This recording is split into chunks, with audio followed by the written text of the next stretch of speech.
If you have followed me for almost any length of time, you know that here on this channel, we talk about the hard things. We talk about the things that people often don't really want to talk about because it's important to be able to presence the reality of experiences and what's happening around us and what's happening within us. It's also important to be able to recognize what you have the capacity for at any particular time and making sure that you're taking care of yourself. So today I want to talk a little bit about that and share a little bit about kind of where I am and what's going on. So welcome. I'm Peggy Oliveira. Thank you for joining me. So in my last newsletter, I shared a little bit about kind of what's going on around us and the reality of what that means. And if you're not signed up to my newsletter, what are you waiting for? The link is below right at the top in the description, so make sure to sign up. So I'm going to talk a little bit about that today, and I also have a little practice that I wrote down that I'm going to go through with you as well towards the end. So, as has come up many times over the last several months, there's a lot of things that are going on around us that are incredibly impactful, whether we're really intentionally engaged with it or not. And when we're not intentionally engaged and it's having an effect on us, it can actually be a little bit harder because we don't really know what's going on within. We don't recognize the impact. Therefore, we can't necessarily do anything to try to mitigate it. So it really is important to be able to check in with yourself and see how you're doing. So first, let's try. Take a moment and just let yourself be here in this moment and consider, how are you? Really, how are you? And I don't mean fine or horrible, though either one of those things potentially could be true. I want you to really connect within for a moment and ask, how am I really? What's present in my heart? What's present in my body? Where have my thoughts been taking me, and what does it leave me feeling? So just notice that. Notice what are the things that you're finding yourself thinking about, playing over again. And maybe it has nothing to do with what's going on externally. Or maybe it's pretty specific about what's happening externally. There's no right or wrong here. It's just important to take time every now and then to check within to really see how you're doing. Because you can't take care of yourself if you don't know what needs tending to. And this is something that I have to remind myself of often as well. So when you recognize what is present for you, and whether it's something that you're noticing in your body that doesn't feel so good, on your heart that doesn't feel so good, or you're recognizing that there are lots of thoughts that are making you feel ways that don't feel good, there's no judgment about that. Just noticing it so that you can do something to help mitigate it.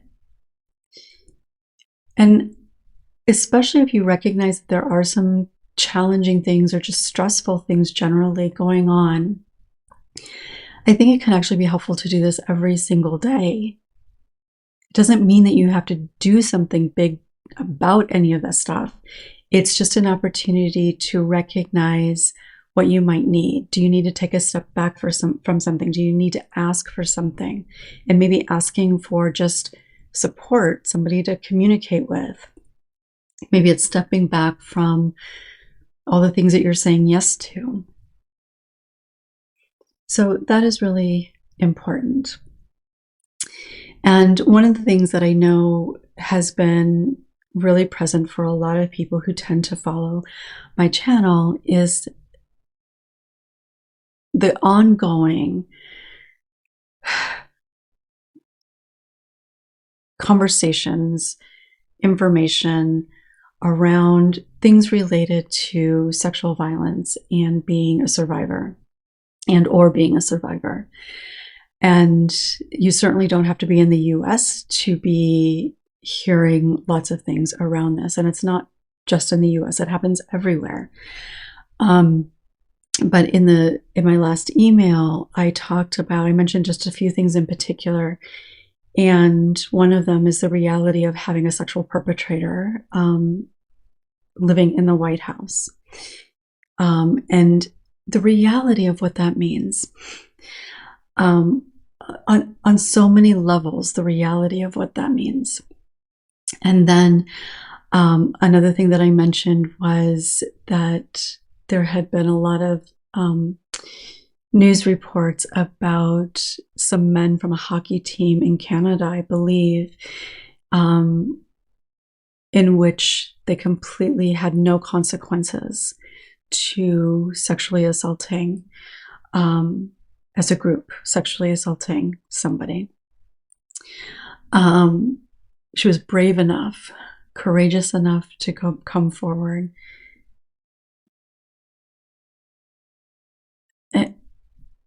And nothing is happening. And I think there was another thing or two in there that I mentioned.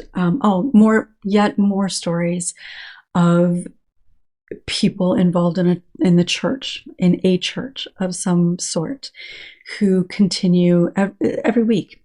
It's every week, sometimes more than once a week.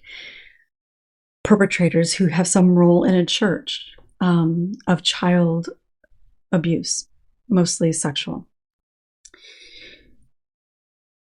It is never ending. And to hear these stories, even if you're not fully engaged with it, it has an impact. It affects us in potentially a variety of ways. Even if you've done a lot of healing, to have so many perpetrators, to recognize, to be faced with the ongoing onslaught of sexual perpetrators, particularly when children are involved, to hear it over and over again. And of course, the Epstein files and all of that is another thing that is constantly in the news. And so we're inundated with all of this reality. And we know that it's a reality.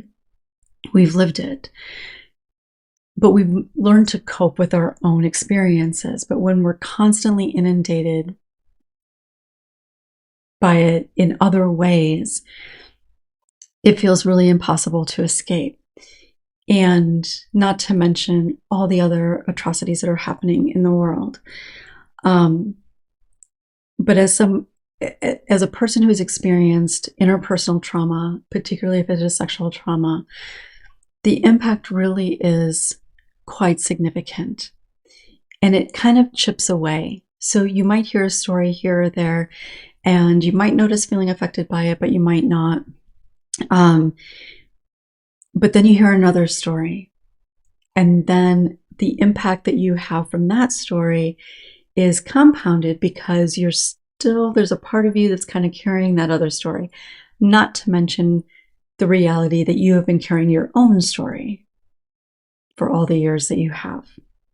So it really can be impactful. And I wanted to be able to acknowledge that, to presence that, and to give you a reminder of the reality of being impacted even when we're not specifically engaged, so that you can do some things to help lessen the impact. And a big part of that is limiting what you're taking in, staying connected to people that you feel have similar ideas and values, people that you feel supported by. All of those things are really important. And so I would really encourage you to do that. And I'm going to walk you through a little bit of a practice here today to just kind of give you something that you might be able to return to help with that.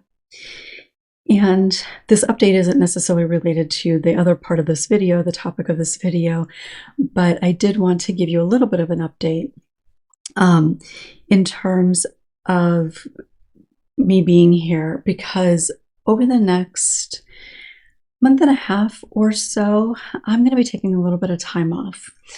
Not specifically because I'm feeling really overwhelmed about everything that's going on, though honestly, there are times that I do. But that's not why I'm taking time off. I'm going to be traveling here and there, and I'm going to be spending some time with family. And so I just decided, you know what, I think instead of doing all of that, which is not my norm because I am at home a lot. I like being home. I don't have a lot of big social interactions. And so while it is enjoyable, it does take energy. So instead of like thinking, oh, I've got to get all these videos recorded and get things out there, I've decided to allow myself to take a step back and just be present with the people that I'm around and what I'm doing, and not have to have it in the back of my mind that I need to get certain things done. I am still going to be seeing my clients, but you may not see videos here every week over the next month and a half, 2 months or so. Or you might see some like Q&As that have been kind of recorded and repurposed. So there will still probably be some other videos that are published, but not necessarily new content. So this might be the last new piece of content that you see for a little while. And for my newsletter, I will probably do a few of those over the course of the time that I'm off, but I may not do as many of those either. But those are a little bit easier to do. Like I don't have to take all of my equipment with me and all of that to be able to do a newsletter. So just wanted to update you on that. And in all reality, like I said, there are times that I do feel a little overwhelmed. And I've mentioned this before, but I because of my social work nature, I suppose, because of the social justice aspect of why I chose social work, I am feeling the desire, in a sense, the even responsibility to continue to be engaged in that aspect as well, which also takes quite a bit of energy. So I'm not going to be stopping connecting with all of you. And I know that I'm a little bit behind at this point, more than a little bit probably, in replying to comments, but I'm hoping that cutting back on some of the other things that I'm doing while I'm away, I might have a little bit of time to try to catch up on that. So I will still be engaging with all of you. Just maybe not in the weekly way that I have. So if you have any questions or anything, feel free to share in the comments. But I wanted to just kind of share with you a kind of a guided little practice and maybe something to consider, maybe journal or think about a little bit in this regard. I think before I even go there, and this may actually come up, I don't remember exactly what I wrote here, but I'm going to be reading it. But if you are feeling overwhelmed by anything, whatever it might be, remembering that taking care of yourself is important. And oftentimes, I would say probably most often, part of that has to do with boundaries. Now, that could look very different depending on the circumstance. It doesn't necessarily mean that you have to say no to somebody. It's about recognizing, what do you have the capacity for? What do you have the desire to engage in?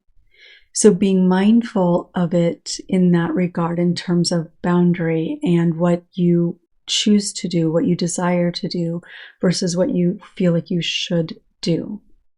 And all of those things are important to consider.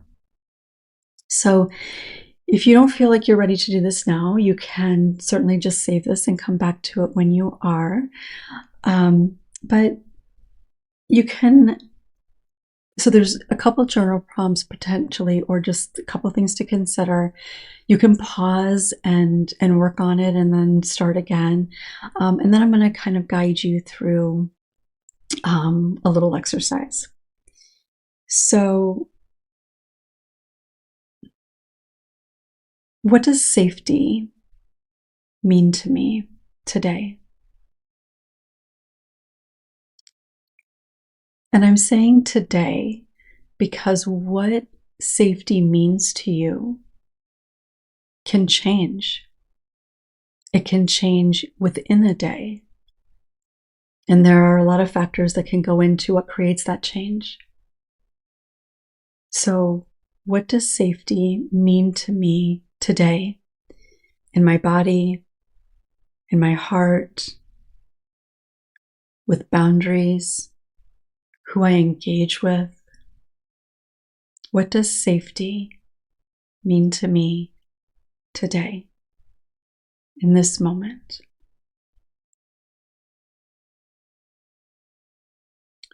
And then, what's one way I can create a sense of safety around or within right now?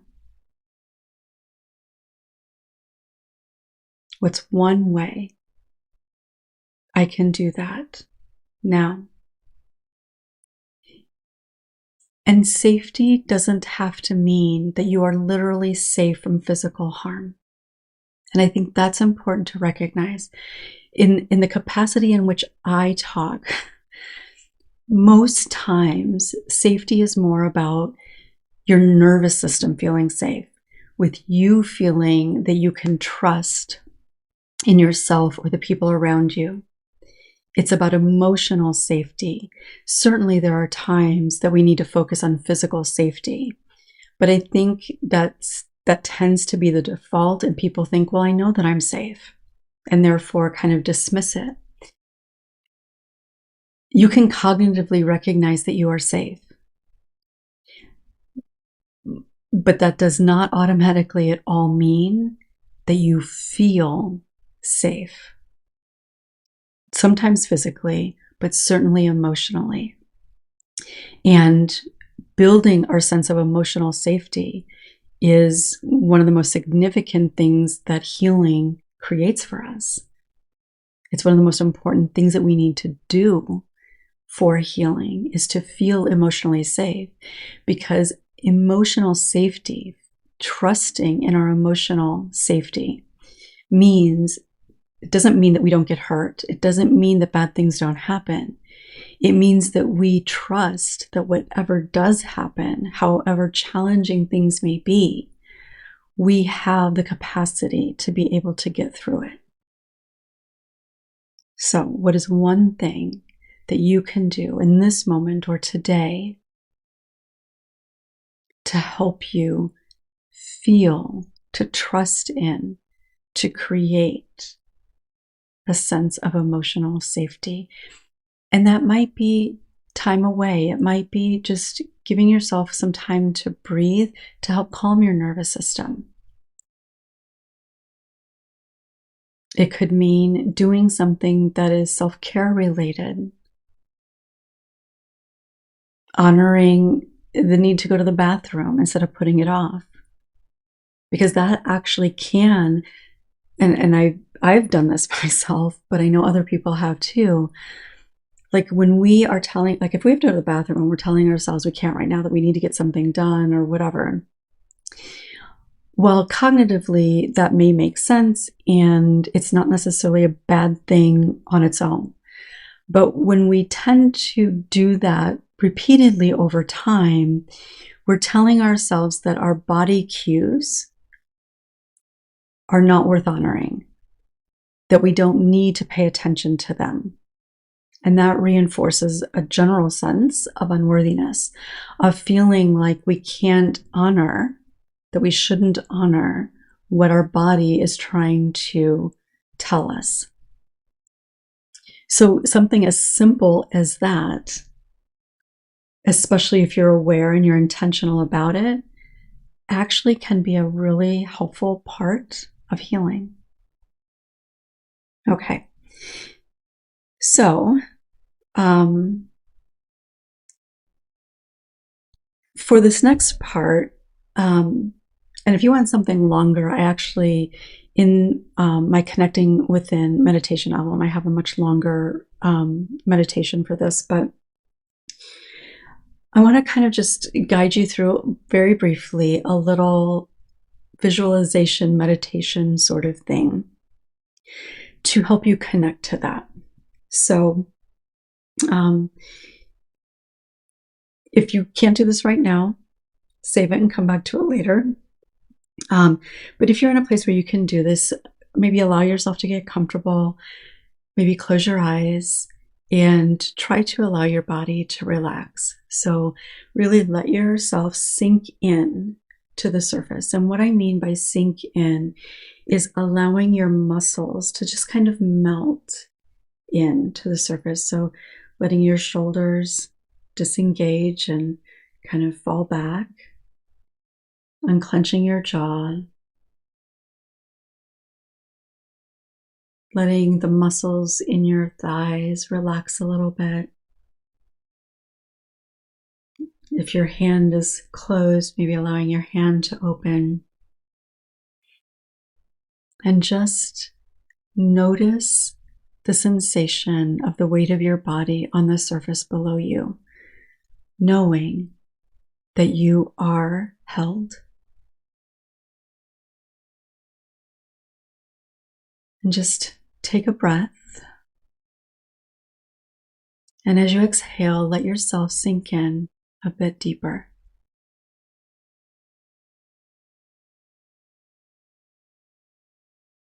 And first, reminding yourself that in this moment, you are safe.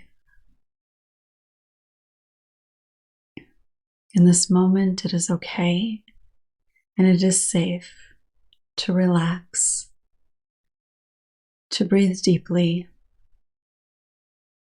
to trust.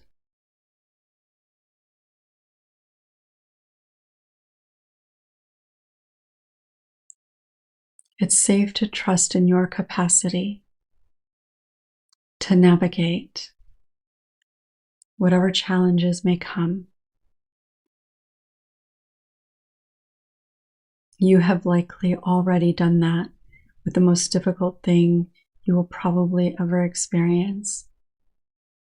You have that capacity innately within you. You have within you an intuitive sense and knowing of what is best for you, of knowing what you need in a moment. You may not be in a place where you can trust that and act on it, but the capacity for that already exists within you.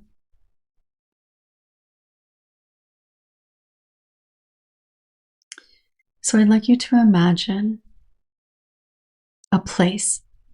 It doesn't have to be a real place. It can be just maybe an image in your mind.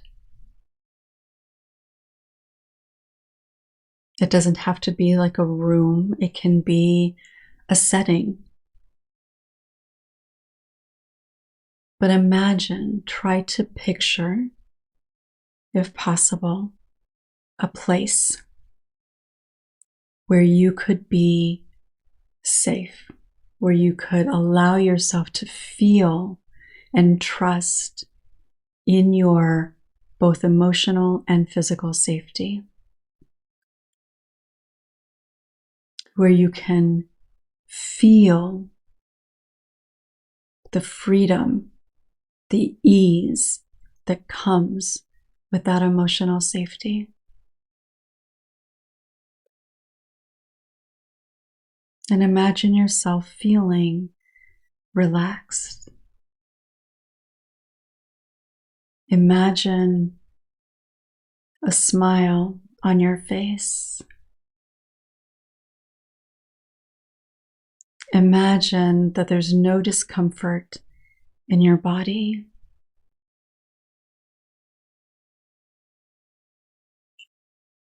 Imagine yourself, whether it's sitting or lying, and just breathing and feeling the sense of safety and the understanding that you trust in that safety.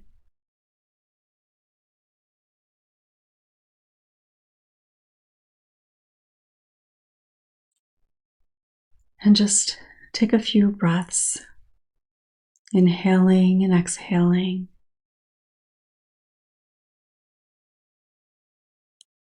And know that from this place that you've created energetically, that you have the capacity to not only be safe, but to trust in yourself, to create the boundaries that you need, to do the things that your body and your heart desire from you.